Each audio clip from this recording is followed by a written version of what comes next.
አዞቻችን ፕሮግራማችን እንደቀጠለ ነው። አሁን ደግሞ ቀጥታ ወደ ክነሴት አባል ዶክተር ጸጋ ፈንታውን አልፈን ነው። ጤና ይስጥልኝ ዶክተር ጸጋ። ዶክተር ጸጋ አትንምጤት አልሚዮት ክፋቸው አሁንስ ይሰማል? አሁን እንሰማሻለን ነው። እንደገና ዶክተር ጸጋ ይሰማሻል? አዎ ይሰማኛል። አመሰግናለሁ። እንደው ሊዮም አብረሽን ቆይታ ስለምታደርጊ ቃለ መጠየቁን አብሮ ከኔ ጋር ተሳታፊ የሚሆነው አቶ ተስፋዬ ሆናን ጤና ይስጥልኝ አቶ ተስፋዬ። እንደገና ጤና ይስጥልኝ አቶ ሽሎሞ። ጤና ይስጥልኝ ዶክተር ጸጋፍን። ዶክተር ጸጋ ጤና ይስጥልኝ አቶ ተስፋዬ። ዶክተር ጸጋ በምስል እያየረሽ አይደለም፣ ምናልባት ከኔ ስህተት ሊሆን ይችላል፣ ግን እስቲ ቆይ ከሆነና ይሻላል። አሁንስ ይታያል? አሁን ይታያል። አዎ አመሰግናለሁ። ነው ብርሃኑ መብራት እንትን ስላለን ነው መብራቱን እናቀርበዋለን። እሺ እሺ። ዶክተር ጸጋ ጨረሳችሁ እንደ ስራ ክነሴት ስራችሁን ይታያል? አዎ ይታያል። አዎ ክነሴት ስራችሁን ጨረሳችሁ። በ90 ቀን ውስጥ ምርጫ ልትወስዱ ነው? ነገ ራሳችሁን ልትበታትኑ መሰለኝ። እንዴት ነው? ወይስ ልታቆሙት ነው ትንሽ ጊዜ ለመግዛት? በመጀመሪያ ደረጃ በእውነትም የምርጫ ጊዜ እየቀረበ ነው። 4 ዓመት እየቀረበ ነው። በምርጫው ሕግ መሰረት የእስራኤል ፓርላማ ሙሉ የሚቆየው 4 ዓመት ነው። ከ4 ዓመት በላይ መቆየት አይችልም። ከ4 ዓመት ባነሰ ጊዜ ግን መበተኑ ብዙ ጊዜ የሚታወቅ ነው።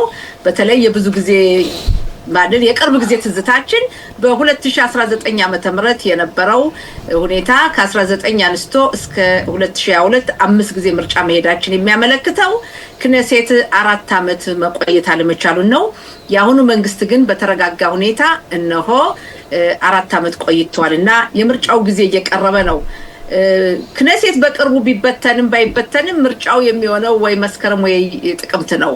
ከዛ ሊያልፍ አይችልም በህጉ መሰረት 4 ዓመት ስለሚሞላና ዶክተር ጸጋ ላይ ክነሴት እንኳን እየተረጋጋ ነው ማለት አይቻልም። እናንተ ስልጣን ከያዛችሁ ጊዜ ጀምሮ ቢያንስ ከ7 ቀን 10ኛ ወር 23000 ዓመተ ምህረት ጊዜ በጦርነት ላይ ያለ ነው። በጦርነቱ ምክንያቱም የመንግስታችሁ የሰራው ስራም ያልሰራው ስራም ግምገማ ለመስጠትም በጣም ህዝቡ ትንሽ ተቸግሮ ነው ያለው። ለማንኛውም ግን የተረጋጋ ጊዜ ነው ያልሽው፣ የተረጋጋ መስሎ አይታየኝም። ግን ወደ ሌላው ጥያቄ ለድና ዶክተር ጸጋ አሁን በርግጥ በሰዓቱ ምርጫ ከሄዳችሁ ወደ ጥቅምት መጨረሻ አካባቢ ኦክቶበር መጨረሻ አካባቢ ነው እና አሁን አንቺ እንደምትዩ ከሆነ መስከረም ሊሆን በሚባልበት ጊዜ ደግሞ አሁን የጥምሩ መንግስት አባላት በተለይ ሃይማኖት አክራሪዎች ልጆቻችን ውትድርና እንዳይሄዱ ካልተፈቀደልን ወይ ህግ አልተደነገገ መንግስቱን እንጥለዋለን ብለን በሰሞኑ እናንተ ቢደረግ በሙሉ ከነሱ ጋር ከናንተ ጋር ቮት እያደረጉ አይደለምና ከዛ ደግሞ ጠቅላይ ሚኒስትር ቢንያሚን ኔታንያሁ በዚህ 2 ቀን ውስጥ እንደገና መልሰው ያን ህጉን እንደገና ለመስራት ለነሱ ለማጽደቅ በዛው ሊኩድ ውስጥ እንኳን ተቃዋሚ ቢኖርም በህጉ ለአንድ ወር ለ2 ወር ብለው ምን ጥቅም ሊያገኙ ነው? ጠቅላይ ሚኒስትር ይህን ያህል ጥረት የሚያደርጉ ሀሬዲዎችን ወይም ሃይማኖት አክራሪዎችን ህግ ለማስተላለፍና ምን ማለት ነው? በመጀመሪያ ደረጃ ቀደም መጀመሪያ ለተናገርከው የተረጋጋ ነው ላልኩት ተረጋጋ ነው አያጠራጥርም። ጦርነት ላይ ብንሆንም ተጠብቆ የነበረው እድሜው ያጥራል ይሄ መንግስት ነበር። ስለዚህ 4 ዓመት መጨረሱ የሚያመለክተው መረጋጋቱን ነው። ባይረጋጋ ኑሮ ይበታተን ነበር። ስለዚህ የተረጋጋ በመሆኑ እነሆ ጊዜውን ወይም ደግሞ አንድ ተርም የምንለው ካዴንሽን የምንለው ልንጨርስ ነው። አንቺ ምትዩ የመንግስቱን የመውደቅና ያለ መውደቁን ነው ምትዩ እንጂ የሥራ ዘመናችሁ የተረጋጋ አይደለም ብዬ ነው የማስበው። እሺ አዎ ነው። ግን እዚህ ላይ የሥራ ዘመናችንም የተረጋጋ ነው። ባይረጋጋ ኑሮ አልኩ መንግስት ይወድቅ ነበር። ታስቦ የነበረው ጥቅምት 7 ቀን እንደሆነ ወዲያውኑ ይወድቃል የሚል ግምት ነው የነበረው። ግን ያ አልሆነምና አሁንም የሚለው መሰለ የተረጋጋ መንግስት ነው ያለው። 68 መቀመጫ ያዘ ወንበርን ያዘ ክነሴት ይወድቃል ብሎ መጠበቅ የማይሆን ነገር ነው። ሌላው ሁለተኛው ላቀረብኩት ጥያቄ ሆካጊዩስ ሀሪዲዎች በእስራኤል ብሔራዊ ውትድርና እንዲያገለግሉ የሚለው ህግ መጽደቅ ይኖርበታል። እንዲያገለግሉ ሳይሆን እንዳያገለግሉ የተወሰኑት ማለት ነው። በእናንተ በግራዎቹ አተረጓጎም እንዳያገለግሉ ነው። በእኛ ደግሞ እንዲያገለግሉ ነው። ለምን እስካሁን ድረስ አላገለግሉም? አሁን ግን ማገልገል አለባቸው። በህግ አለ እኮ እስካሁን በህጉ መሰረት አሁን ባለው የብሔራዊ ውትድርና አገልግሎት ያንቺ ልጆች በሄዱበት እኛ በሄድኩበት ልጆች ባሉበት በሚሄዱበት ህግ መሰረት እኮ ማንኛውም ዜጋ ውትድርና ማገልገል ነበረበት። እነሱ ታዲያ ምንድነው እንታቸውን እኮ ተሸክመው ሄደው ባኩም ወይም ደግሞ ውትድርና መቀጠሪያ ቦታ መቀጠር እኮ ነው። ምን ችግር አለው? እሱን ያን ማያደርጉ ከሆነ ነፃነት ልትሰጧቸው ነው ማለት እኮ ነው። እና ምንድነው ልዩነቱ? ማንኛው ነው ትክክል? እንግዲህ ካነሳው ላስረዳ። እሺ የሃሪዲዎች ውትድርና ያገልግል የሚለው የአሁኑ መንግስት የፈለሰፈው አይደለም። የነሱ ያገልግሉ የሚለው ውዝግብ በሀገሪቱ ምንም ህግ ቢኖርም እስካሁን ድረስ እነሱ እንደማያገለግሉ እንደ ሁሉ እኩል የምናውቀው ነው። ይህ መንግስት ግን ይሄን ነገር መጠገን አለበት በሚለው ላይ እንደገና ለመጠገን ህብረተሰቡም የሚፈልገው ነው። በተለይ በዚህ ከጥቅምት 7 ቀን ጦርነት በኋላ የነሱ ተሳትፎ አስፈላጊ መሆኑን ነው። ነገር ግን ድሮ የነበረ አይደለም። ድሮ ቢያገለግሉ ኑሮ እኛ ብናቋርጠው ትሉ ነበር። ግን እኛ አላቋረጥነውም። እንዲያውም እኛ ይሄ ህግ ማለፍ አለበት፣ ይሄን በስምምነት ማለፍ አለበት፣ ደረጃ በደረጃ በተለይ ሃይማኖትን የማይማሩ ማገልገል አለባቸው። ሌላው አቶ ሽሎሞ ሃሪዲዎችን እንበል እንጂ ብሔራዊ ውትድርና ብቻ ሳይሆን ሽሩት ሎሚ ማገልገል የሚገባቸውም አሉ። አረቦችን የወሰድክ እንደሆነ ከሃሪዲዎቹ ቁጥራቸው በጣም ብዙ ነው፣ አያገለግሉም። ለራሳቸው መንደርና ከተማ እንኳን ብሔራዊ አገልግሎት አይሰጡም ውትድርና ሳይሆን። እና የፖለቲካ ጥያቄ ነው የሃሪዲዎች። ያ ሲባል እኔ አያገልግሉ ማለት አይደለም። ሃይማኖትን የማይማሩ እስራኤል የቆመችው በመላው ዓለም ተበትኖ የቆየው የተሰባሰብነው ሃይማኖታችን በመጠበቃችን ነው። ስለዚህ ሃይማኖትን የሚማሩ ይማሩ፣ የማይማሩ ግን አሉ። እነዚህ የማይማሩት ማገልገል አለባቸው። እንዴት ነው ይሄ የሚሆነው? ከነሱ ጋር በመነጋገር። የነሱ ስጋታቸው ምንድነው?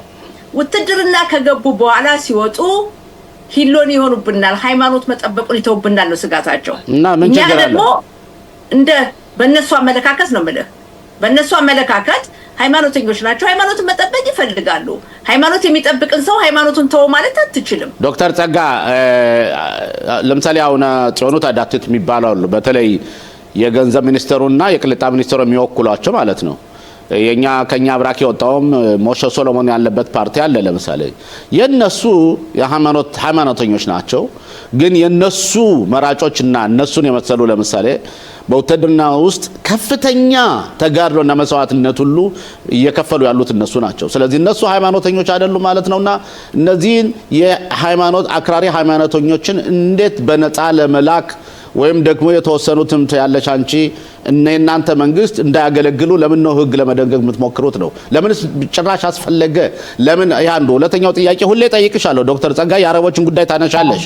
የአረቦችንም እኮ ብሔራዊ አገልግሎት እንዲያሄዱ የእናንተ ገዡ መንግስት ማለት ነው እንዲሄዱ ህግ ማስተላለፍ ይችላል። ለምን ህጉን አታስተላልፉት?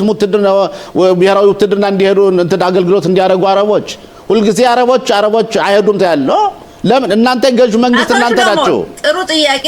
አሁን መልስ ረጅም ሊሆን ነው። በመጀመሪያ ደረጃ ይህ መንግስት የጀመረው አይደለም። አቶ ሽሎሞ አንተ ክነሴት ነበርክ። አንተ ከዲማ በነበርክበት ሰዓት ይሄን ህግ አላስተላለፋችሁም። ይሄ የሚያመለክተው አቶ ሽሎሞ እኛ ተሳሳትን ማለት እናንተ መሳሳት አለባችሁ ማለት ነው። እኛ ለሆነልሽ ይቅርታ ቆይ አሁን እኔ መመለስ አለብኝ። 10 ደቂቃ እኔ መልሳው። ምን አለ መሰለ የፈለገ ብናደርግ የእናንተ ሁኔታኛ መቃወም ነው። በታሪክ የነበረው ወደ ኋላ ማየት ያስፈልጋል። በእናንተ ጊዜም ቢሆን ይሄ ነገር አልሆነም። ያለፈው መንግስትም ቢሆን ቤኔትና ላፒድም አላደረጉትም። በእናንተ ጊዜ ኡልመርት በነበረበት ሰዓት አላረጋችሁትም። ሻሮን በነበረበት ጊዜ አልነበረም። ኤሁድ ባራክ በነበረበት ጊዜም አልነበረም። ስለዚህ ያልነበረን ታሪክ አሁን እኛ መንግስት ላይ መቼም አይዋጥላችሁም። በተለይ ጠቅላይ ሚኒስትር ቢንያሚን ኔታንያሁ ጠቅላይ ሚኒስትር 20 ዓመት የእናንተ መንግስት 20 ዓመት እየገዛ ነው ያለው። 20 ዓመት ዶክተር ጸጋ 20 ዓመት ነው እየገዛ ያለው። እኛ መንግስት 20 ዓመት ቢሆንም በመካከሉም ሌሎች መንግስታት ነበሩ። ያ ብቻ አይደለም አቶ ሽሎሞ 20 ዓመቱን ተወውና እስራኤል ከተቋቋመችበት ጊዜ አንስቶ ባሉት አመታቶች የነበሩት መንግስታትን ስትወስድ አንተ ክነሴት በነበርክበት ጊዜ ኡልመርት ነበር። ስለዚህ አውርታችኋል? አላወራችሁም? እኔ አስታውሳለሁ። የሃሪዲዎች አገልግሉ እና እንሂድ ብላችኋል? አላላችሁም? ባለፈው የነበሩት የእናንተ መንግስት የምትሏቸው 1 ዓመት ተኩል ቢሆንም አጭር ቢሆን ጊዜያቸውም ያይር ላፒድና ቤኔቴን አድርገውታል? አላደረጉትም። ነገር ግን ናታንያሁን ለመጣል ሲባል ከጉሮሯችሁ አልወረደላችሁም። ኬን ቢቢ ሎ ቢቢ ሄድም አይረዳም። ዋናው ወደ ቁም ነገሩ እንመለስና ወደ ትልቁ ነገር ሃሪዲዎች ሃይማኖትን የማይማሩ ወይም ሃይማኖት በየሽባ የማይማሩት ማገልገል አለባቸው። ሃይማኖትን እኛ መጠበቅ አለብን። ሃይማኖት የሚጠብቁትን እናከብራለን።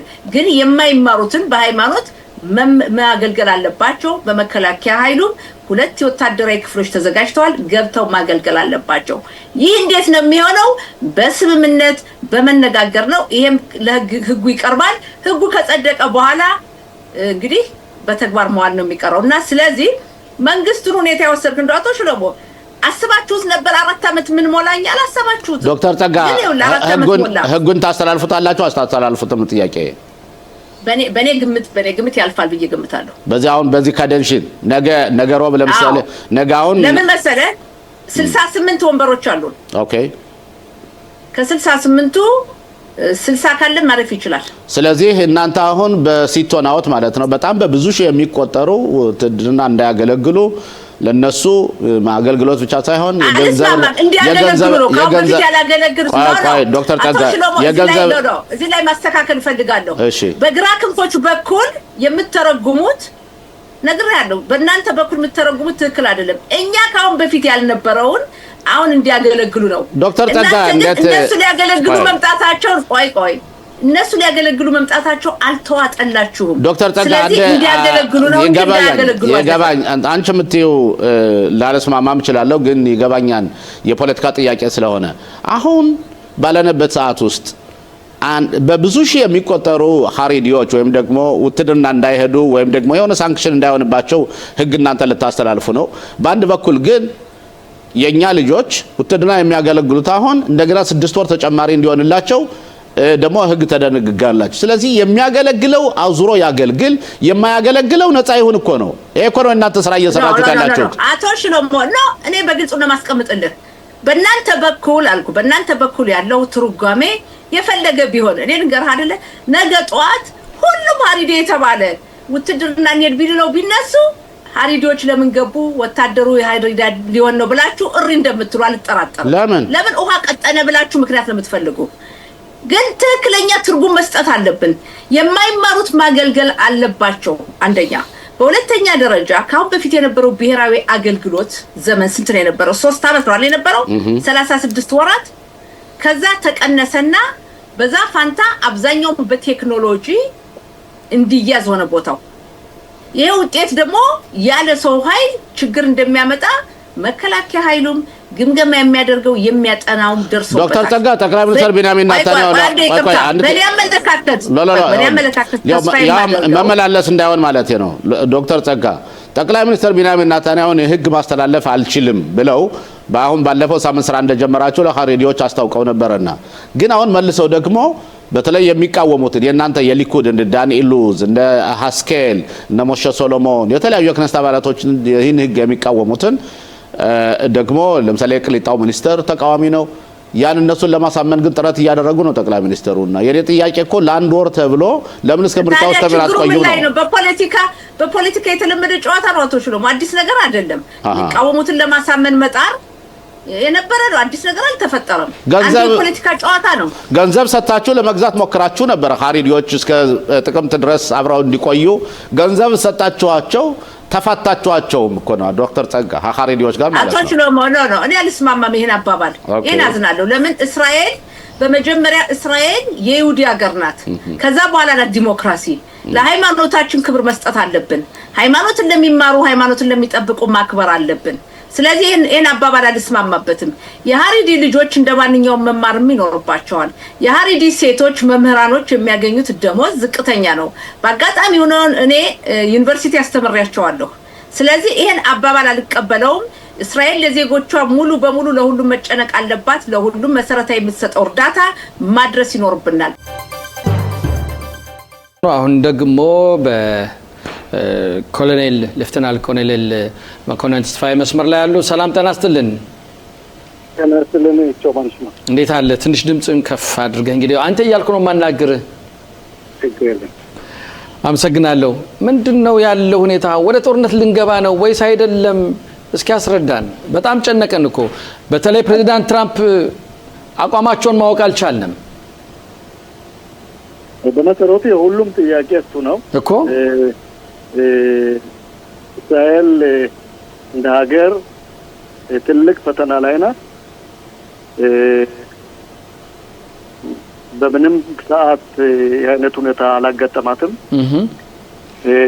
በአሁኑ ሰዓት እንደምታየው ፕሬዝዳንት ትራምፕ የድርድሩን ሁኔታ ለመቋጨት ተፍተፍ እያሉና ዛሬ ነገ እያሉ ጊዜውን እያራዘሙ ውሳኔ ላይ አልደረሱም። ይህ የሚያሳየው ምናልባት የአሜሪካ መንግስትና አሜሪካ ጦር ኃይል በመካከለኛው ምስራቅ ያለው ሙሉ ዝግጅት እና ትጥቅ ይዞ ግን የሚጠበቀው የእሳቸው ትዕዛዝ ነበር። በማስ ሚዲያ እንደሰማነው ሁሉ እሳቸውን በቀደም ይህን ድርጊት ለመፈጸም ካዘዙ በኋላ አቁመውታል። ያቆሙበትም እሳቸው እንደሚሉት ሳውዲ አረቢያ እንዲሁም ኤሚሬት፣ ካታር ይሄን ነገር ትንሽ ጊዜ እንስጠው ስላሉ ጊዜ ሰጥቻለሁ ነው የሚሉት። እንደሚመስለኝ ግን የፕሬዝዳንት ትራምፕ አገዛዝ የራሳቸው የሆነ ውስጣዊ ችግር አለባቸው።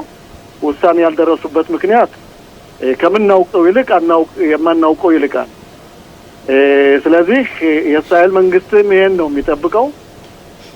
እሳቸው ምናልባት ተሳስተው ይሄን ድርድር ግማሽ ላይ ግማሹን ተቀብለው ግማሹን ከተውት በተለይ ኒውክሌሩ ሁኔታ አሳሳቢ ነው ለእስራኤል። ስለዚህ የእሳቸው ውሳኔ ነው የሚጠበቀው።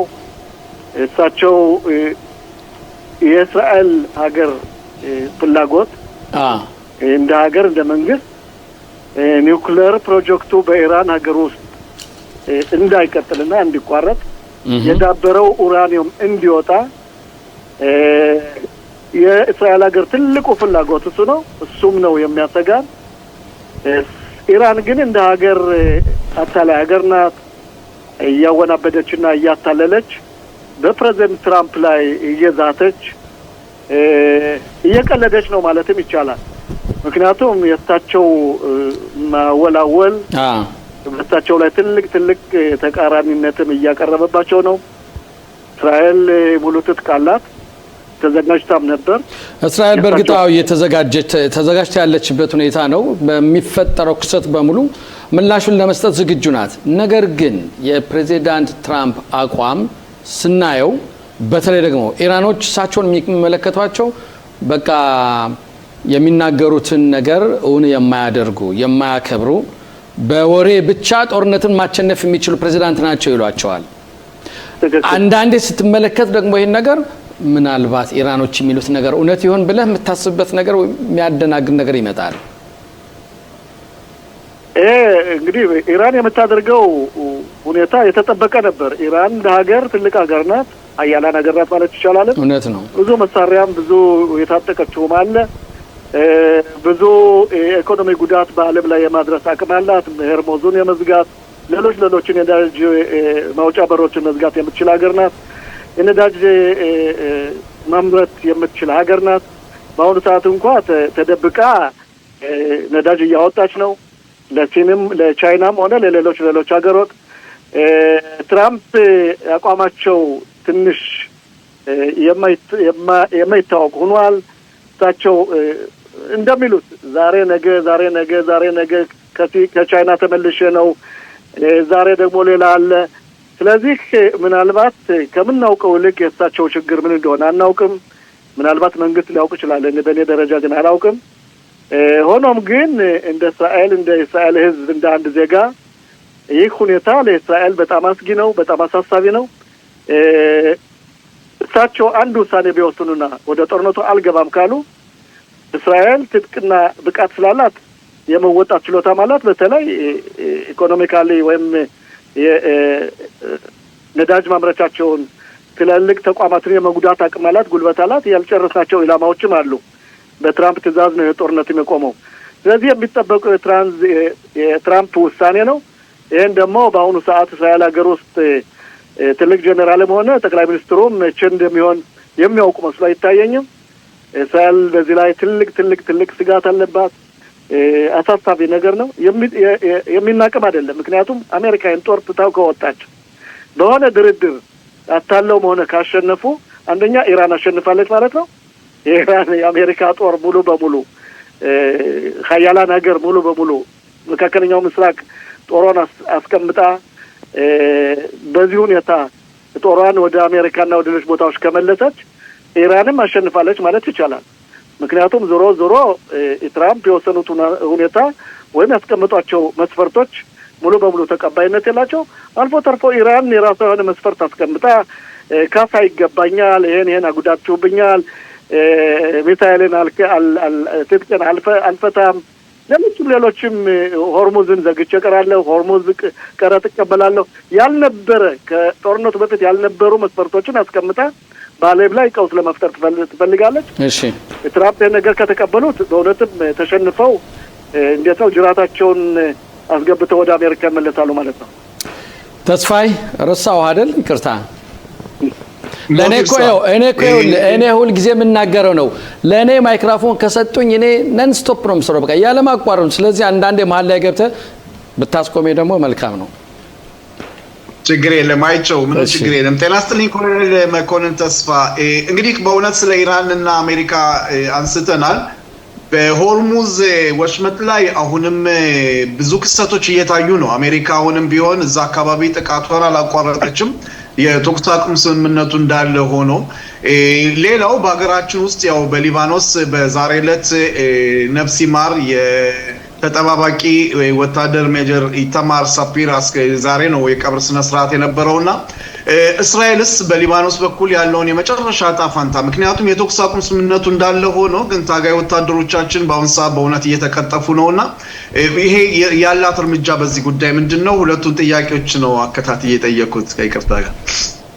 እናንተልን ጋር ተስፋዬ አንደኛ በሊባኖን በኩል ጀምርና በሊባኖን በኩል እንደምታውቀው እነዚህ ፈንጂ ተሸካሚ ትንንሽ ድሮኖች በወታደሮቻችን ላይ በሰፈሮቻችን ላይ ትልቅ ችግር እያቀረቡ ነው። ይሄ የታወቀ ነው። መንግስትም መፍትሄ እየፈለገላቸው ነው። ይሄን ካልኩ በኋላ መከላከያ በሊባኖስ በኩል መረጃና ማስረጃ እስካገኘ ድረስ ዋሻዎችን፣ ቤቶችን፣ እነዚህን ቴሮሪስቶችን የሂዝቦላን ቡድን ማለት ነው በተለይ መሪዎችን እየፈተሸ እያገኘ ካገኘበት ቦታ ድባቅ እየመታቸው ነው። ሆኖም ግን በዛም በኩል እስካሁን ድረስ የሚጠበቀው የሊባኖስ መንግስት ኃላፊነቱን ወስዶ የሂዝቦላን ትጥቅ ያስፈታል የሚል ነበር። በዚህ ላይ ትልቅ ድርድር አለ። እንደምታውቀው በሰሞኑ እንደምንሰማው ሊባኖስ ጠቅላይ ሚኒስትርም ራሳቸው ብለውታል። በሊባኖስ ሀገር የሚኖረው አንድና አንድ የሊባኖስ ወታደራዊ አካል እንጂ ሌላ የውጭ ተልዕኮ ያለው ወታደራዊ አካል ሊባኖስ ውስጥ አይኖርም የሚል ትልቅ አባባል ብለዋል። ይሄም ከ30 ዓመት በላይ ነው እንደዚህ ያሉት። ሂዝቦላ ገዝቶን አይኖርም የሚል ብዙ ህዝባዊ ጩኸት አለ። ሀገራችን አስጨፋጨፋችኋት፣ ሰፈሮቻችን አወደማችኋት። በነገራችን ላይ መከላከያ ከ68 በላይ የሂዝቦላ ሰፈሮችን አውድሟል ሙሉ በሙሉ። ከሊታኒም በላይ ገብቶ ይሄን ነገር እያደረገ ነው። በዚህ ድርጊትም እንደምታውቀው የፊት ማለት የደፈጣ ውጊያ አንዳንድ ወታደሮቻችን በተለይ ትላንትና ቀለባሹ የማግላን የሚባለው ልዩ ኃይል አባል የነበረው ተጠባባቂ ኢታማር ከዚህ ዓለም ሄዶብናል። እሱም ነፍሱን ይማር ገጽሞቹን መጽናናት እሻለሁ። ዞሮ ይህ ጦርነት እንደነገርኳችሁ ነው፣ ደጋግሜ እንዳልኳችሁ ነው። የመጀመሪያውና አስቀዳሚው እስራኤል ያደረገችው ኢላማ የኢራኑን ሁኔታ መቋጨት ነው። ከዛ በኋላ በሊባኖስ በኩል አንዳንድ ደህና ፍንጮች ይታያሉ። ምንም እንኳ በአሁኑ ሰዓት 9 የሚሆኑ ወይም 10 የሚሆኑ ወታደሮቻችን ይሄ ጦርነት አቁም ከተደረገ በኋላ ብናጣም መከላከያ ስራውን እየሰራ ነው። ፈንጆችን እያፈነዳ ነው። ዋሻዎችን እየቀማ ነው። ብዙ መሳሪያዎችን እያወጣ ነው። ሆኖም ግን በሰሜኑ በኩል ባሉ ሰፈሮቻችን ሰላም እንዲገኝ ከፈለግነ መከላከያ ቦታውን ይዞ መቆየት አለበት። ከድርድሩ በተጨማሪ ምናልባት የሊባኖስ መንግስትና የአሜሪካ መንግስት የአሜሪካ ጦር ኃይል ሂዝቦላን ትጥቁን አስፈትተው ከዛ በኋላ የሊባኖስ ህዝብ ነጻ ያወጣል። የኛም ወታደሮች በድርድር በሚደረገው ስምምነት ቦታውን ለቀው የእስራኤል ሀገር ሰፈሮች በሰሜን በኩል ያሉት በሮሻኔክራ፣ ሽሎሚ፣ ሮሽፒና፣ ሜቱላ ሌሎችም ህዝባችን ሰላማዊና ነጻ የሆነ የትምህርት ግልጋሎት ወይም አንዳንድ ነጻ መንቀሳቀስ እንዲፈጠር በአሁኑ ሰዓት እነዚህ ልጆች መውለድ የሰሜኑ ህዝብ ትልቅ ስቃይ አለ። ትልቅ ስጋ አላቸው። ይህ ድሮን የሚመጣበትን ጊዜ ማታወቅም በቀላሉ የሚወድቅ ስለሆነ ለበዛም በኩል መፍትሄ መገኘት አለበት። ዞሮ በጠረጴዛ ዙሪያ ነው የሚፈታው። ካልሆነ ግን መከላከያ ትራምፕ የሚወስኑት በኢራን ውስጥ ታይቶ መከላከያ ራሱን የሚያደርግበት ከኢራን ጋር የተያያዘ ነው። ኢራን መልሰን ተገባን ጦርነት ሊባኖስ ውስጥ መልሰን ጦርነት ገባለን። አየር ኃይላችን ብቃት አለው፣ ጥራት አለው። ኢላማዎች ካሉ ብዙ ያልጨረስናቸው በጦርነት በትራምፕ ትዕዛዝ መሰረት ያቆም ነው በሊባኖስ ሀገር። በኢራንም ውስጥ እንደዚሁ ተመልሰንም እንደምታውቁት የጋዛውን ሁኔታ አልቋጨንም። በዛም በኩል በሶስተኛ ደረጃ የተቀመጠ እሱንም የምናደርግበት ጊዜ ይመጣል ማለት ነው። ለጊዜው አንዳንድ ቴሮሪስቶች በተለይ ትልልቅ መሪዎች፣ የጦር መሪዎች፣ የሐማስ ቡድኖች እየተመነጠሩና ወደማይመለሰው እየተሸኙ ነው። ይሄም ይቀጥላል። ወታደሮቻችን በጋዛ ውስጥ ከ65 በላይ % የሆነውን የጋዛን ሀገር ገብተው ይኖራሉ። ዋሻዎችን እየቀሙ ነው፣ መሳሪያዎችን እየቀሙ ነው። ሙሉ ዝግጅትም አለ ስለ ጋዛ የሐማስ ውስጥ ለማስፈጠር። ስለዚህ መጀመሪያ የምናደርገው የኢራን ሁኔታ መቋጨት ነው። ከዛ ሁለተኛ ደረጃ የሊባኖስ ነው፣ የሂዝባላ ሁኔታ። በሶስተኛ ደረጃ ሐማስ ነው። እንደምታዩት ሐማስ በአሁኑ ሰዓት ምንም አይነት ሮኬትም ወይም ሚሳይልም አልተኮሰም። የማይተኩስበት ምክንያትም አለው፣ ስጋት አለው። ልክ እንደ ፑቲን ነገሮችን እንደተውት በዚህ አውታር የማልናገረው ብዙ የተሰሩ ስራዎች አሉ። በተለይ በአፍሪካ ሀገራት ውስጥ በኤርትራ እንዲሁም በሶማሌላንድ መከላከያ ገና ስራ እየሰራ ነው። ለዛም ነው ሁቲዎች የማይተኩሱት። ዞሮ በአሁኑ ሰዓት የትራምፕ ውሳኔ ነው የሚያስፈልገን። እስራኤል በእውነት ትልቅ ውጥረት ላይ እንዳለን የማውቃለሁ፣ እናንተም ታውቃላችሁ። እንግዲህ ትራምፕ በወሰነው ሁኔታ እንቀበላለን ማለት ነው። ኮሎኔል፣ አንዳንድ ግለሰቦች የሚናገሩት ጉዳይ አለ። እኛ የራሳችን የሆነ መንግስት አለን፣ መንግስታችን ነው ሊመራን የሚገባ እንጂ የውጭ ሀገር ዜጋ ፕሬዚዳንት ሊመራን አይገባም። ያ ማለት እንግዲህ ፕሬዚዳንት ትራምፕ ነው በአሁኑ ሰዓት እስራኤልን እያስተዳደሩ ያሉት የሚሉ ሰዎች አሉ። ይህን ምክንያት አድርገው የሚያስረዱት ምንድን ነው? አሁን ጦርነት አድርጉ፣ አሁን የተኩስ አቁም ስምምነት አድርጉ እያሉ እሳቸው የሚመሩን የሚሉ የሚናገሩ አሉ። አንድ ሁለተኛ፣ እስራኤል በአሁኑ ሰዓት ከሊባኖስ ጋር የምታደርገው የተኩስ አቁም ስምምነት የማይቀበሉ ብዙዎች አሉ። ምክንያቱም ሂዝቡላ ይሄው ዋጋ እያስከፈለን ነው። በተኩስ አቁሙ ስምምነት ሂዝቡላ አልተሳተፈም። ሂዝቡላ ወታደሮቻችን እየገደለ ነው። ስለዚህ ቀጥታውን እኛ ማድረግ ያለብን የሊባኖስን መንግስት ችግር መፍጠር አለብን፣ ሊባኖስን መደብደብ አለብን የሚሉን አሉና ይህን እንዴት ነው የምትመለከተው? እውነት የተወሰደው እርምጃ ትክክል ነው ወይ? አንደኛ የተቀማጭ አፎ ምላጭ ነው። ምክንያቱም አንተ እንዴት ነው ከዛ ማዶ ሆኖ ከዚህ ማዶ ያለውን ማየት አይቻል። አዎ፣ ስለዚህ የተቀማጭ አፎ ምላጭ ነው። አንዳንዴም ተቃራኒ የፖለቲካ ፓርቲዎችም ሊሆኑ ይችላሉ ጠቅላይ ሚኒስትሩና መንግስታቸውን ለመውቀስ። ሆኖም ግን የትራምፕን መንግስት አልቀበልም፣ የእሳቸውን ትዕዛዝ አልቀበልም ብሎ መሄድ ማለት እንዲሁ ዝም ብለህ ከገደል መግባት ማለት ነው። በአሁኑ ሰዓት የትራምፕ መንግስት ለእስራኤል ሀገር የሚሰጠው ላቅ ያለ ቁሳቁሳዊና ወታደራዊ ስጦታ ድጋፍ የምታደርገው በሚሊያርድም ነው። ይህ ተብሎ አይቆጠርም። ስለዚህ መተኮሻና ማስተንኮሻ የሚቀበለው ከአሜሪካ ነው። እንዲሁ ዝም ብሎ ለይስሙላና ነገሩን መንግስት ለማሻሻል ለማንኮላሸት እንጂ የትራምፕን እኛ የአሜሪካ ግዛት ነን ማለት አልችልም። ግን ትራምፕ የሚወስዱትን መቀበል አለብን። ምክንያቱም ዞሮ ከአሜሪካ ነው ባጀቱም የሚመጣው፣ አንዳንድ መሳሪያዎች የሚመጡት። ስለዚህ ትራምፕን ያሉትን ትቶ ልክ እንደ ድሮ እንደ ኦባማና እንደ ባይደን ምንም አይነት መሳሪያ አትቀበሉም እንድንባል ነው ወይ የሚጠብቁት? በአሁን ደግሞ ያው ወቅቱን የተመለከተ የዜና ትንታኔ እንደተለመደው ፋሲል ለገሰ ጋዜጠኛ ፋሲል ለገሰ መስመር ነው። ፋሲል ሰላም ጤና ይስጥልን። ጤና ይስጥልኝ። አይቼው ጤና ይስጥልኝ። እንዴት ነህ? ደህና ነው ወይ? ሰላም ነው። በጋ እያልን ስንለምን ቆይተን ወዲያው ደግሞ ሆን እያስቸገረን ባቸው ደግሜ እንደዚህ እና ሙቀቱ አስቸገረኝ እንዳትል ገና እኮ አልጀመርንም። ሰው ሁሉ ጭንቅ ውስጥ ገብቷል። እኔም አዎ እንግዲህ ምንም አይደል፣ ዋናው በሰላም ይምጣ ነው። ሰላም። እሺ ተስፋዬ እየሰማህን ነው አይደል?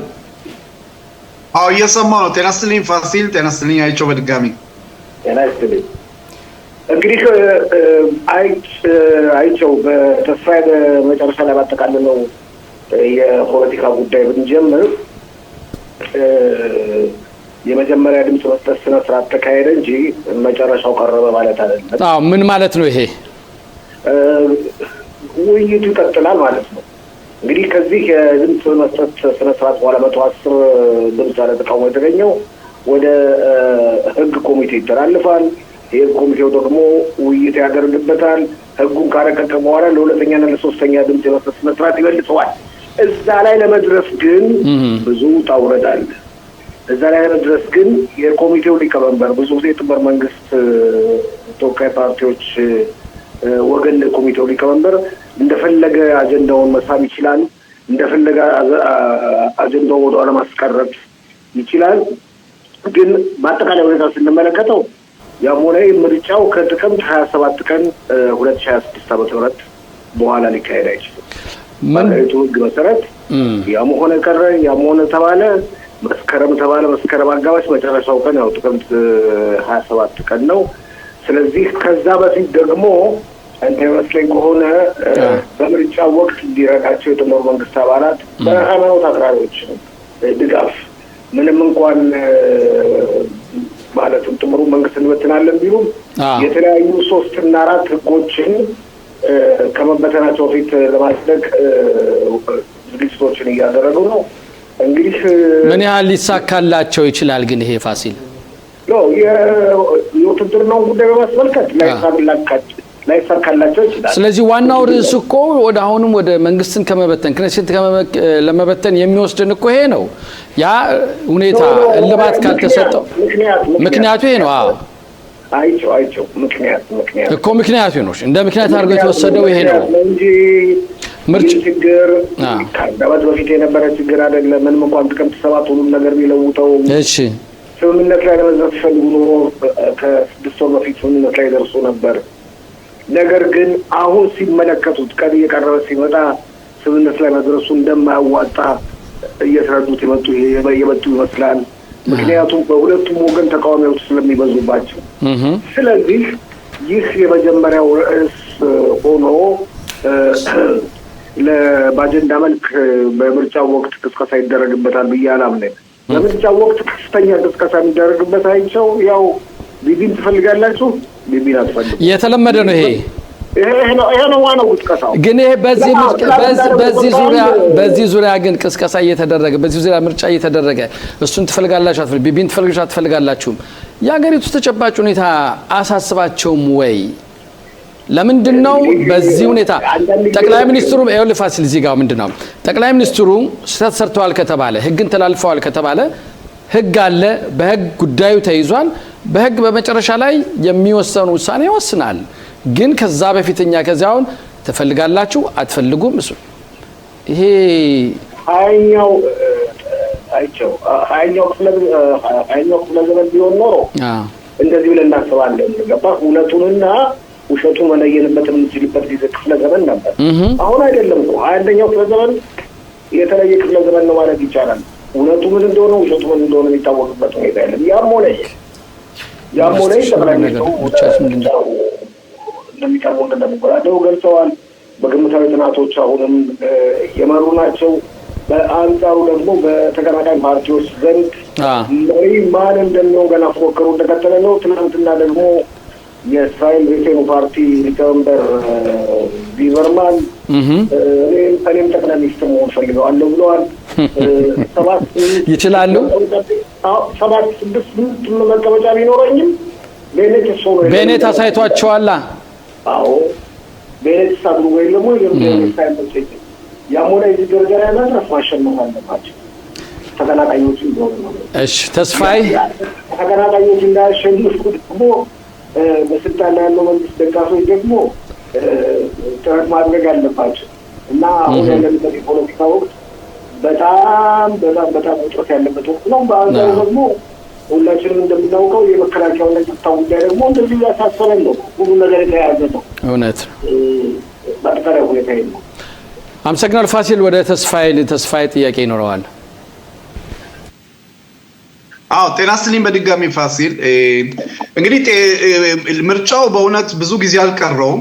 ገዢው መንግስት ለምን ይህንን ተጠቅሞ ራሱን እንደገና ለማደራጀት ራሱን እንደገና ለምርጫ እንቅስቃሴዎች ለማድረግ ይህንን ጊዜ ለምን አይጠቀምበትም? ለምን የግዴታ እስከ መጨረሻው እስከ ተወሰነለት ቀን ድረስ መሄድ አለብን የሚለው ዓላማ ምን ጥቅም ይሰጣቸዋል?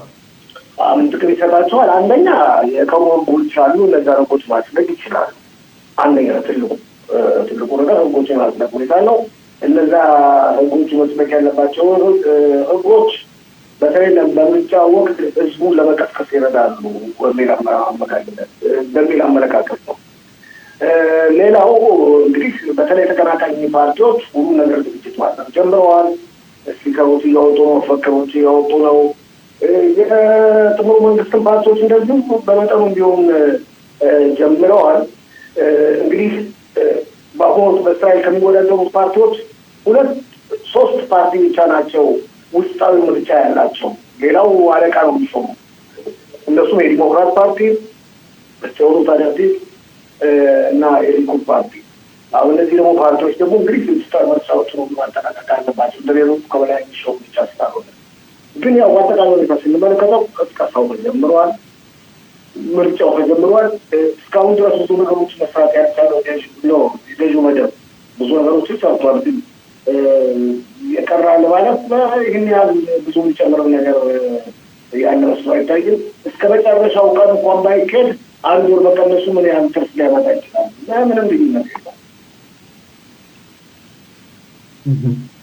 ታይቸው ተስፋዬ ተመለሰልኝ ጥያቄ?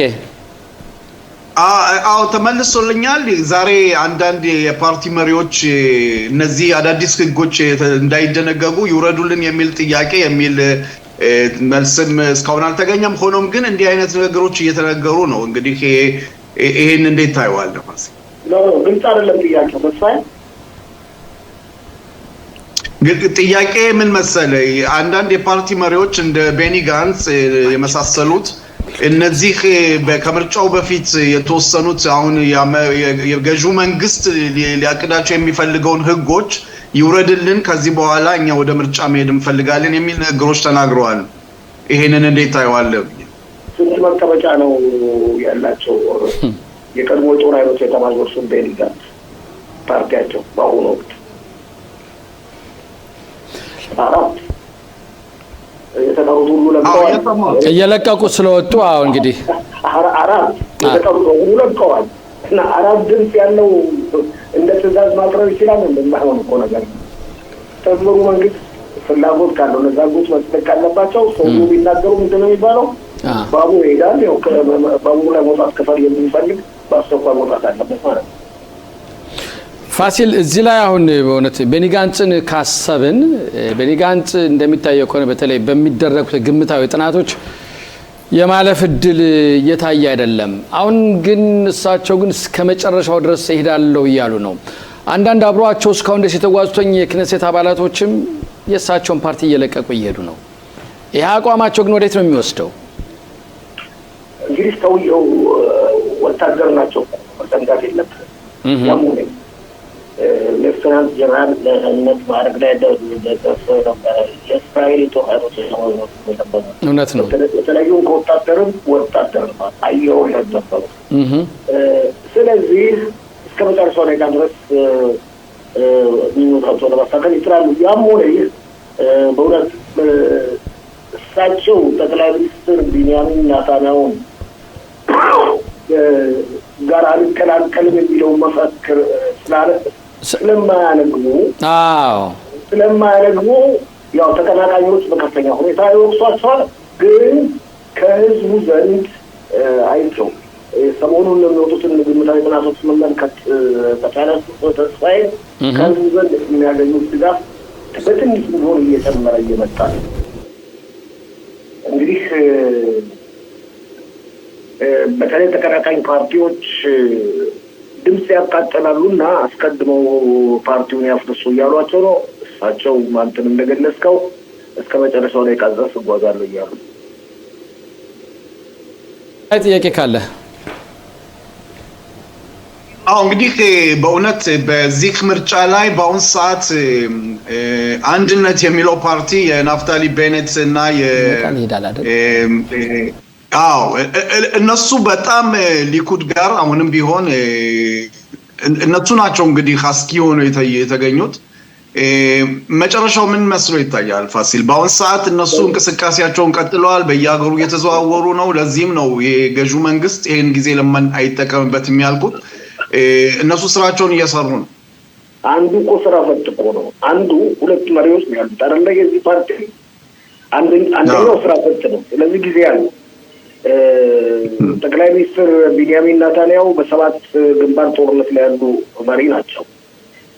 3 ዓመት አካባቢ ሙሉ ነው ብዙ ጣጣዎችን ማሳለፍ ላይ የሚገኙት። ያይር ላፒድም ቢሆን በክኔሴት ከሚኖሩበት ይልቅ የማይኖሩበት ጊዜ ይበልጣል። ቅስቀሳቸው ትክክል ነው። ነገር ግን ዝም ብላችሁ ቀስ በቀስ በሚቀጥለው 2 ሳምንትና 3 ሳምንት 4 ሳምንት የሚወጡትን ግምታዊ ጥናቶች የተከታተሉ ጋዲ አይዝንኮት ሊበልጧቸው ይችላሉ። እነዚህ ሁለቱም በጋራ ያወጡትን መሪዎች በጣም እየተቀራረቡ የመጡ መስለው ነው የሚታየው። ስለዚህ ብዙዎች ተንታኞች እንደሚሉት ከሆነ መጨረሻ ላይ የተቀናቃኞቹ ፓርቲዎች በመሪነት ይዘው ምርጫ ላይ የሚቀርቡት ምናልባት የቀድሞ የጦር ኃይሎች አዛማጆች ሹም አሁንም ጋዲ አይዝንኮት ሌፍተናንት ጀነራል ሊሆኑ ይችላሉ ብሎ ይገምታል። ሾው የምንሰራው እንግዲህ ሪሾል ላይ ነው። እስራኤል ለመጀመሪያ ጊዜ ነው የመጣሁት። አሪፍ ህዝብ አለ። በጣም ደስ የሚል አቀባበል ነው። ቆንጆ የሆነ ሾው ሰርተን እንመለሳለን። እንግዲህ እዚህ ላይ ማንሳት የምፈልገው ግን እስራኤል ስትገባ ምን ስሜት ተሰማ? ሁለት ስሜት አለው። አንደኛ ለስራ ስመጪ ደስተኛ ይልሻል። ግን ያው እንደ ግል አመለካከቴ እንደ ክርስቲያንነትሽ ደግሞ ስመጪ ሞር ባይብላችን ሙር የሚያተኩረው እስራኤል ላይ ነውና መንፈሳዊ ስሜቱ በጣም ትልቅ ነው። የሚሰማኝ ስሜት ትልቅ ነውና እንደዚህ ለመድረክ ስራ መጥቼ ይሄን ነገር ባላብራራ ደስ ይለኛል። የግል ስሜት ስለሆነ ማለት ነው። ግን እሱ እንዳለ ሆኖ ግን አሁን ለምሳሌ እኔ እዚህ ሀገር ስመጣ በጣም ነው የቀለለኝ፣ አልከበደኝም።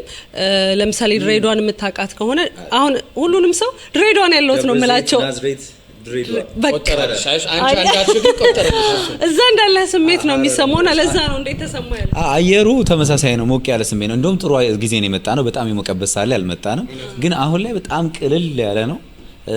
ሰው ምናምን ሲያወራሽ ስትገናኝ ምናምን ቋንቋ ትችል ሊከብድ ይችላል። ግን እንግሊዘኛም አረገሽ ሼር ታደርጊያለሽ እዚህ ካሉ ከሆነ አበሻው ኢትዮጵያ እነሱ ሲያወሩ በደንብ ነው የሚያምርባቸውና የሆነ ዩኒክ ነገር አላፋቸው ላይ ሲሰሚውና ብለምድ ምናምን ታያለሽ። ግን በጣም ነው የሚያምርባቸው ማርያምን እና በጣም ነው ደስ የሚለው አየሩ። እኔ ሰፈር ውስጥ ከወጣው ማለት መሰለኝ ከአዲስ አበባ ባይዘውና የሆነ ደብረ ዘይት ምናምን ወተን መጣለ ስራ እንደዚህ ወጣው ነው መሰለኝ።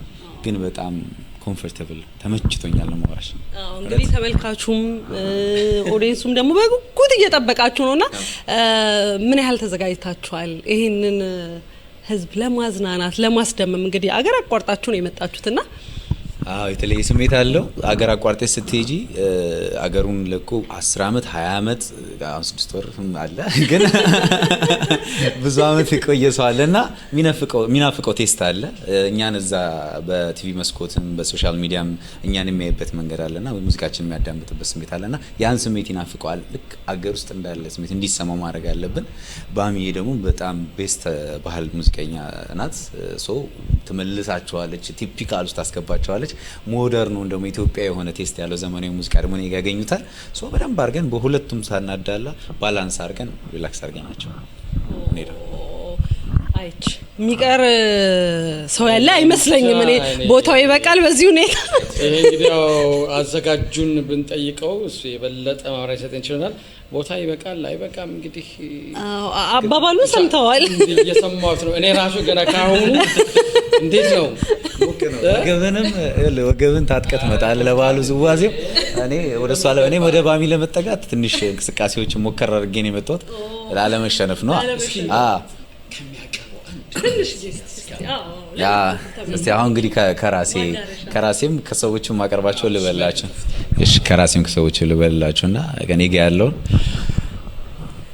እውነት ነው ስሰጠሽ ልቤን አሳልፌ ቅርም አላለኝም በፍቅርሽ መክነፌ ግን እንዳልመኘሽ ልቤን ከፈለው ሌላ ጭንቀት ሳለ ለሱ የማልገልጸው ተሸንፊያለሁ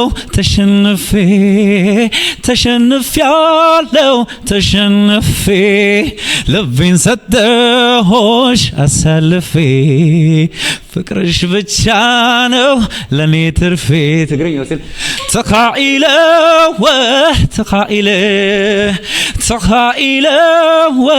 ተኻኢለ ግን ከምዚያ ሓልዮት ዝነበረ ከሞ خبر لبقرة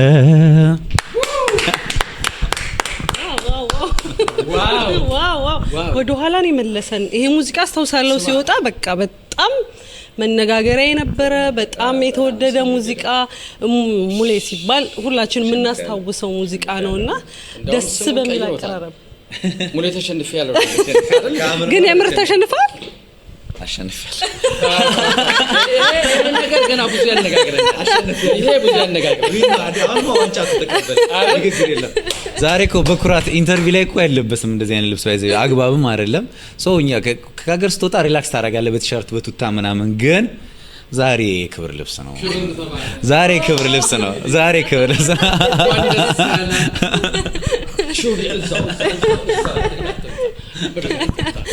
በአምላክ ቆየች በጣም ቆየች አልመጣም ማለች ተመልካቾች ተመለሰች እንዴ ያሉ ነው ኧረ እባክሽ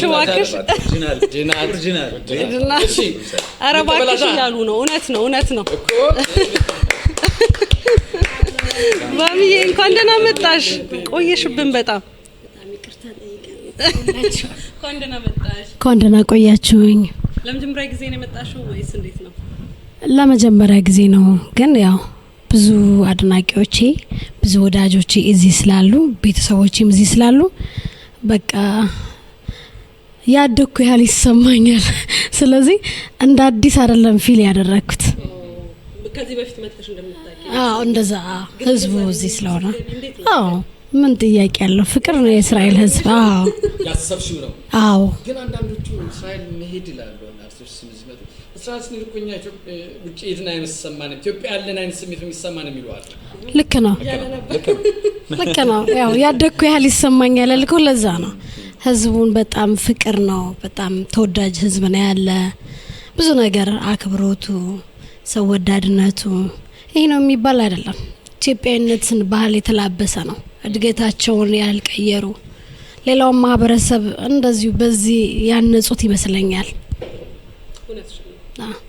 በጣም እና ምን ያህል ታዲያ እንደዚህ በጉጉት የጠበቀሽን አንቺም ደግሞ እንዳልሽው እዛ ሆነሽ ስለምትገናኙ ነው እዚህ ያለሽ ያህል ሲሰማሽ የነበረውና ያንን ህዝብ ለማስደሰት በሞያሽ በስራሽ ምን ያህል ተዘጋጅተሽ መጣሽ ከልጅነት እስከ እውቀት አይደለ እና ምን ታያቸዋለሽ እንደው ለአድናቂዎችሽ ለተመልካቹ ሁሌ የምናገረው በጣም ወዳቸዋለሁ በጣም ነው የምወደው ህዝቡን እና አይቀሩስ እንዳይቀሩ በቃላት ሳይሆን ተው አንድ ማያስቀራ ትክክል ቦታ ያጥራል ስትል ሰምቼ ነበር ግን ሰፊ ቦታ ሰፊ አዳራሽ አለን ሁሉም ሰው ቢመጣ የሚያስተናግድ ነው እና ሁሉም ሰው አይቀርም እኔም ለራሴ ጓጉቻለሁ እነሱን ለማየት እዚህ ያለውን የእውነት እዚህ ያለውን ህዝብ ለኔ ያለውን ስሜት ማየት በጣም ጓጉቻለሁ እና ብዙ ሰው ይመጣል እንግዲህ እንዳይቀሩም እንዳለ ሆኖ ግን በጣም ነው የምታምሪው ገና ካሁን የእውነት አለባበስ ነው ጸጉዋ ቀድሞ ይለምደዋል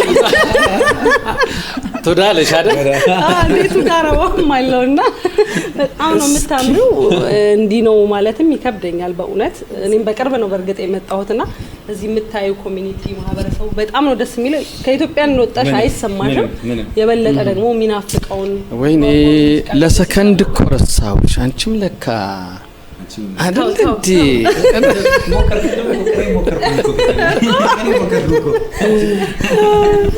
እውነት እኔም ስላየሁሽ በጣም ደስ ብሎኛል። የበለጠ ደግሞ እዛ መድረክ ላይ ስራዎችሽን ስታቀርቢ ለማየት እኔም ጓጉቻለሁ። ያው አንዳንዴ ኢንተርኔት ላይ የምታየውና ደግሞ መድረክ ላይ ፊት ለፊት ስሜቱ ይለያያል ብዬ ነው እና ለዛ ነው እንዴት ነው ተዘጋጅተሽ የመጣሽው የሚለውን ሀሳብ ያነሳሁት ለዛ ነው። አመሰግናለሁ። እኔ ቆንጆ አንቺም ታምሪያለሽ። አመሰግናለሁ። ቆይ እኛ በቃ እስኪ እንደው ተመልካች እንደው በእውነት እንደው አሁን ይታርዳል ተመልካች ነገሩን አትባይም ያላችሁ አልተሳሳትሽም። እግዚአብሔርን ማመስገን ነው። እውነት ነው። እስኪ አሁን በቃ በጉጉት እኮ ግን ቅድም አሁን ሙሌ ትንሽም ቢሆን እሺ ያንቺን ደግሞ ሞረድ ዝግጁ ነን ተዘጋጅተሃል። ወርቀ ዘቧ ጎንደር ወርቀ ዘቧ ጎንደር ዘምናናይ ወርቀ ዘቧ ጎንደር ዘምናኔቷ ራስ በጌ ምድር ካርያም ሆኖ ዘውድና ዙፋንሽ ስመገናና ነሽ ጎንደር አቻም የለሽ። አቤት እንዴ! በቃ መቼ ነው ያልሽኝ? እንዳውን ይሄ እንዴ ነቸኮለ ላንተ ስል ዛሬ ላርግልህ ይመስልኛል እንዴ? ይዘጋጅላል። በቃ እንዴ እንግዲህ ነገ ነው። እንደው በዚሁ መቀጠል ደስ ይላል። የሁለቱንም ድምጻቸውን ስትሰሚው እንግዲህ ያው መቼም መድረክ ላይ በምንቀርብበት ሰዓት ብዙ ዝግጅት ያስፈልገዋል። እዚህ ላይ ግን አሁን እንደመጡ እንደዚህ ተጫዋቾች ትያቸው ይሄን የመሰለ ወርቃማ ድምጽ ሲያወጡ እዛ እንዴት ሲሆን እንዴት ተመልካቾች እንዳትቀር ይሄ ነገር እንዳትቆጭ እውነት ነው። እስኪ ቆይ ግን ለመሆኑ ወደ ሙዚቃው ዓለም እንዴት ገቡ? እኔም እኮ አንዳንዴ ሙዚቀኛ ለመሆን ትንሽ አይደል እንዴ ይቅርብህ ተብለህ እንደዛ ስላሉኝ ነው እንግዲህ እዚህ መጣሁ። አይቺ ይቅር የእነሱን ይንገሩ። እሺ ኦኬ ነገሩ ያው እኔ እንኳን ብዙ ጊዜ የምናገረው ስለሆነ አዲስ ነገር የለም። በእርግጥ ከቤተሰቦቼ ነው፣ ከእናቴም ከእህቴም በቃ አብዛኞቹ ድምፃውያኖች ናቸው። ግን የበለጠ ታላቅ እህቴ ጋር ነው የወሰድኩት። እኔ እንደውም ዘማሪ ነበር እሆናለሁ ብዬ ያሰብኩ፣ ግን ያው እሱ ሲመርጥ ነው ሁሉም ነገር በጊዜው ውብ ይሆናል። አሁን ላይ እየዘፈንኩ ነው። ስለዚህ እዚህ ሙያ ላይ ምን ያህል ጊዜ ቆየሽ ማለት ነው? ጠቅለሽ ከ2003 ጀምሮ ያው ከኢትዮጵያ ነው ያደረሽው 2002 ግን ያን ከዛ በኋላ ነው በፐርፌክት ክለብ የጀመርኩበት 2003 ጀምሮ 15 አመት ብዙ ነው። ትንሽ ነሽ። በልጅነትሽ ነው የጀመርሽው ማለት ነው። ትንሽ ነው። እንግዲህ ከ15 አመት በጣም ብዙ ነውና ሂደቶች ምን ይመስላሉ ታዲያ? እንደምትፈልጊው አሁን ላይ ያው ልጅ ሆነን ህልም አለን አይደለ? ሁሉ ጊዜ እዚህ ቦታ ብንደርስ እንላለንና እዛ ቦታ ደርሻለሁ ብለሽ ታስቢያለሽ? እግዚአብሔር ይመስገን ህልሜን እየኖርኩት ነው። ዋው ገና 11 አመት ልጅ ሆኜ ነው እኔ ሙዚቀኛ ስሆን ግጥምና ዜማ ከቴዲ አፍሮ ነው ወስድል ነበርና ሳልሆን ስላሴ እና ወሰድ ነበር ይደርሳል። ችግር የለውም። እኛ እድሜ ጤና ይኖርልኝ ብቻ እሱ ረጅም እድሜ ጤና እስከ ሙሉ ቤተሰቦቻችን ለሱም ለኛም ይስጠን። አሜን። ይደረስበታል። ግን ህልሜን እየኖርኩት ነው። በቃ ትልቁ ነገር ይሄ ነው። አዎ ህልም መኖር መቻል እሱ ነው ትልቁ ነገር። ደግሞ ገና ነሽ ማለት ወጣትም ስለሆንሽ ገና ብዙ ጊዜ አለሽና የበለጠ ደግሞ ስራዎች እየጨመሩ የበለጠ እያማረ ይሄዳል ብዬ አስባለሁ። ድምጽሽ በጣም ነው የሚያምረው። ለየት ያለ ድምጽም ስለሆነ በጣም ደስ ይላል። ሙሉ አንተስ? ማይኩ አለቀ ማለት ከሷ ጋር ይመሳሰላል። የሷ በእህቷ በእናቷ በቃ ፋሚሊ አለ። እኔ ደግሞ ወንድሜ ጎበዝ ክራር ተጫዋች ነበርና ለመጀመሪያ ጊዜ እንደውም ያዘፈነኝ ዘፈን አስተውሰዋለሁ። በስነ ስርዓት አልዘፍነውም ነበረ። ይሄ የሰው ጥሩ የሚለውን ያሾፍብኝ ነበር። በስነ ስርዓት አለው ቀኙቱንም አላቅ ነበር። ግን የተሳካልኝ እሱ ግሮሬን ያገኘው ነው አይጋ ነበር። ሆዲስ ማን ያለው በቃ ሁሉ ያዘፈነኝ ነበር በክራርና ከዛ ጀምሮ ከዛ ወጣት ማዕከላት ላይ ስናሳልፍ እያለን እሷ ጋር ግን ለያዘህና አሁን ለምደኸዋል? የትኛዋ ያበበ ተካል ቴስቱና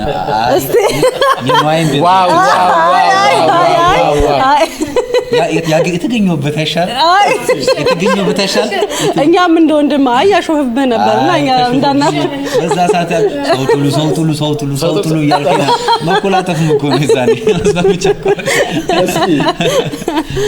በጣም ደስ ይላል።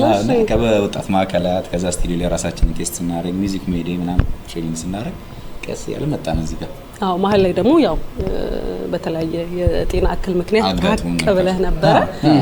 ከዛ መመለስ በቻል ደግሞ እና ወደምትወደው ሙያ መመለስ በራሱ በጣም ደስ ይላልና ፈጣሪ ሲፈቅድ ነው ሁሉ ነገር የሚሆነው። እሷን ቅድም እንዳለችው ፈጣሪ ሲፈቅድ ነው። ያን ነገር በመጣ ሰዓት ብዙ ነገር አሳልፎልኛል። ብዙ ሰው በማያውቀው ብዙ ፈተና ውስጥ መገባባቸው ነገሮች ብዙ ነገር አልፈዋል። ስሜቱ እንዴት ነበር ግን ያኔ እዛ? የትኛው አሁን ህመሙን ነው ወይስ አጠቃላይ ሰው ያለው ነገር? አጠቃላይ ማለት ወጣትም ገና ምስሉን አሁን ሌላም ሰዎች እንደዚህ የሚታሙት ሰዎች አንደርስታንድ ሰው ላይ ያደርግ ይችላልና ፔኑ በጣም ሃርድ ነው ማለት መራመድም እስከ መክበድ ተደግፎ እስከ መሄድ ያደርሳል። ሰው አንደርስታንድ ያለ ወጣት ስለሆንሽ ተወጪዋለሽ ብሎ ነው የሚያስበውና በጣም ከባድ ነው። ግን በዛ መሀል ሁላ እኔ ትልቅ ነገር ፈጣሪ የሰጠኝም ስጦታ የሰውን ፍቅር ነው። ሰው ምን ያህል ለአንድ ወጣት ልጅ ስንት ሰው እያለ በዛ ሰዓት ላይ አንድ ደህና ትንሽ ልጅ ወጣት ነበርኩ።